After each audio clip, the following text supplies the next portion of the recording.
Hello বন্ধুরা, কিরম আছুন? আশা করি ভালো আছুন। লাগে নতুন একটা রেসিপি লিয়ে এসেছি। একদম 5টা মডেলের ভিডিও বানায় দিলাম, 5টা ডিজাইন বানাইম। সেটা দেখবেন ব্রেড দা 5টা স্টিম বানাই, বুঝলেন? আর যদি ভিডিও চ্যানেল নতুন চ্যানেল সাবস্ক্রাইব করবেন, লাইক করবেন। ভিডিও শুরু করা যাক। আগে মঙ্গল বাদ দিয়ে বুঝলেন? এই যে 1 নম্বর হলে সিদ্ধ একটা রুটি, রুটির মধ্যে আমি 3টা ডিজাইন কেটে দিলাম। এই জন্য একটা ডিজাইন স্টার ডিজাইন, একটা তারা, একটা তারা স্টার একটা ডিজাইন কাটবাম। এই জন্য একটা স্টার কাটা হয়েছে। এই ধরুন ভালো করে কেটে দেখবেন, বসে দেখবেন, বসে দেখলে লিখতে পারবেন। কাটে কাটবেন না, শুরু করে ভিডিও। আর নেক্সট আরেকটা দেখছেন এরা, এই ধরুন দিল দিল সিস্টেম, এটা কাটবো একটা। এই যে একটা, এটা হচ্ছে 2 নম্বর কাটিং। এই ধরুন 2 নম্বর কাটিং। নেক্সট 3 নম্বর কাটিং, এই যে একটা, এটা হচ্ছে 3 নম্বর কাটিং। আপনারা যদি এইগুলা যদি না পান, তাহলে অনলাইনতে পাবেন, ফ্লিপকার্ট, অ্যামাজন, মিশো, এটার মধ্যে পাবেন।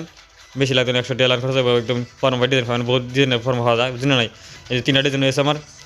এখন 3টা ডিজাইন হয়েছে। নেক্সট ভিডিওর মধ্যে আইটেম কী কী লাগবে বানাম শুরু করা থাকে। পয়লা তো আমি ধরে এই যে কাঁচামরিচ আর পেঁয়াজ, এটা ভালো করে তেল ভাজি লেছি। আর এই ধনিয়া কাঁচা ধনিয়া হলে কাটা ধরেছি, বুঝলেন? নাই দিয়ে আছে 1 চামচ নিমক।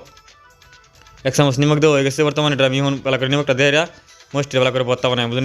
মস্তি ভর্তা বানাই লই, বা আর কি কাটা দেখবেন, কোনো মতো দেখে যাবেন। মস্তি ভালো করে কাঁচলাই লই, নাহলে মস্তি ভর্তা হইতো না। লেগে আগে তেলটা মানে ফুরে লেছি, ভাজি লেছি গেলে না তেলটা কাঁচা গন্ধ করে। মরিচ আর পেঁয়াজ নিমক সিমক দিয়ে ভর্তা করে দিয়েছি।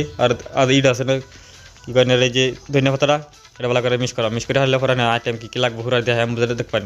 ভিডিও কাটবেন না, বুঝলেন? নাই শুরু ভিডিও এই ধরুন ভর্তাটা অনেক ক্লিয়ার দিতেছি। একটা আলু শুরু, একটা বড় থেকে একটা আলু হিতে করছি, একটা আলু হিতে করছি, একটা আলু হিতে করেছি। আর সুন্দর করে ভর্তা বানাবি, আলু ভর্তা হয়েছে অনেক দিয়েছি। ও দিলাম জিরা গুঁড়া, ও জিরা গোড়া জিরা, গোড়া জিরা দ্বারা হজ দিলাম। আর মরিচ ভাজা মরিচ আদা ভাঙা করে দিলে সেটা মরিচের গুঁড়া। আধা চামচ দিলাম জিরা পাউডার। আর দিলাম হলদি পাউডার। আর এখন দিয়ে মানে অর্থটা ভালো করে মিক্স করা, বুঝছেন? আমি আজকে হাতে করতেছি, মিক্সিংটা করছি না। সবাই কালে করে মিক্সিংটা করে হাতে হাতে দিতেছি, দেখুন হাতে করে মানে শুনে আমি একটা আজ হাতে করে ভালো করে বেশ করে দিতেছি। কিন্তু হাতে ক্ষতি হইতো না, কিন্তু বলবো নাই। এই জন্য আমি ভালো করে ভর্তাটা মাখানির পরে নেক্সট পজিশনে যায়, বুঝলেন? এই যে ভর্তাটা আমার হয়ে গেছে, এটা এখন সাইডে থই দিই। সেটা শুরু করাম, ব্রেড দেওয়া শুরু করাম। 3টা আইটেম গেলে 4 নম্বর আইটেম ব্রেড দেওয়া কাটতে দেবেন, কী কাটতে লাগে ব্রেড। এই মিশিং হেঁটে দিয়ে খাওয়া যায়। মিশিং দিয়ে না থাকে, মিশিং ফর্ম না থাকে, গ্লাস দেওয়া করতে পারবেন। সাদা গ্লাস তুলেবেন, গ্লাস দেওয়া করতে পারবেন। গোল গ্লাসটা পানি খাওয়া গ্লাস সবাই দিয়ে থাকে না, গ্লাস দেখা গ্লাস কেটে মানে। এই জন্য আমি এটা হচ্ছে 4 নম্বর আইটেম, বুঝলেন? নাই এটা হচ্ছে 4 নম্বর আইটেম। 4 নম্বর আইটেম সেটা কাটা, কিন্তু বুঝলেন? নাই এটা তুমি কী কী লাগাই, যে দেখুন টমেটোর সস। আর না ভাই, যদি টমেটোর সস না থাকে, টমেটো সস স্কিপ করতে পারেন, চাটনি মাটনি যে কোনো চাটনির মধ্যে মিক্স করতে পারেন। এই জন্য না আমি টমেটো সস আছে, এটা ছোটো মোটো একটা 15 টাকা প্যাকেটে পাওয়া যায়। আর দরকার না বাইরে দিয়ে খাবার চান, ছোটো মোটো টমেটো সস 15 টাকা নিব, দোকান তাই নিলে নাম বানালে খেতে পারেন।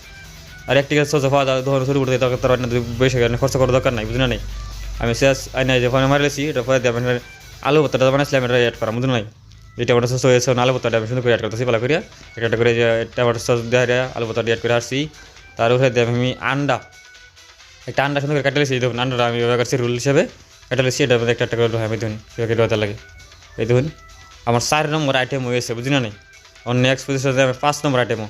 এটা 5 নম্বর আইটেম, যে একটা ব্রেড পিস লিছি। ব্রেড পিসকে কাটাকাটি দরকার, ডাইরেক্ট ফিক্স। এটা শর্টকাট বানাবো লাগে, এটা শর্টকাট বুঝাবো লাগে দিচ্ছি। খেলে এটা ধরেন কাটার ফর্ম আছে, কিন্তু দরকার নাই। এবার যে ব্রেড দিবেন, সস মিশাবেন, সস না থাকলে টমেটোর চাটনি আরও কীভাবে বতা বানায় একদম মিক্স করে দিতে। আরেকটা এটা উঠে আরেকটা দেন, ধরে হালকা খালি এখন বাজবাম আর খাবেন বেলার সাথে লাগবো। তাহলে তেলটা অল্প ব্রাশ করে লিছি, হালকা একদম সিম্পল তেল দেবেন। তেল ব্রাশ করে ব্রাশ করে বাজবা সুন্দর করে। আমার তেলটা যে ব্রাশ করে আমার হয়ে গেছে বর্তমান, এখন ওটা বাজবা, বুঝলেন? না তেলে যাই দেখুন ব্রাশ করে হারছি। মানে ইটে লইলাম, এই যে কোকিনের ব্রেড বানাইতেছি, যে ব্রেডটা হালকা হালকা করে বাজবাম, সব টেকেন দিয়ে বাজবাম। এটার মধ্যে বানছি একটা রিকোয়েস্ট, চ্যানেল আমাদের নতুন হয়ে থাকুন, চ্যানেল আমাদের সাবস্ক্রাইব করবেন, আর লাইক করবেন, আর বেল আইকনটা বাজাবেন, সবের আগে নোটিফিকেশন পাবেন। কি লাগে নতুন নতুন ভিডিও আপডেট দিলে সবের আগে নোটিফিকেশন পাবেন, বুঝলেন? আর যদি ভিডিওটা ভালো লাগে শেয়ার করবেন বন্ধুদের কাছে। ভিডিওটা দেখুন আমি ওটার কুকিংয়ের হয়ে গেছে, ভিডিওটা এখন বাজা হয়েছে। আপনারা বাজারে যে বেলা টাইম পান ভিডিওটা একদিন বেলা ট্রাই করে চেক করে দেখতে ভিডিওটা আগে লাগে ভিডিওটা রাখলাম।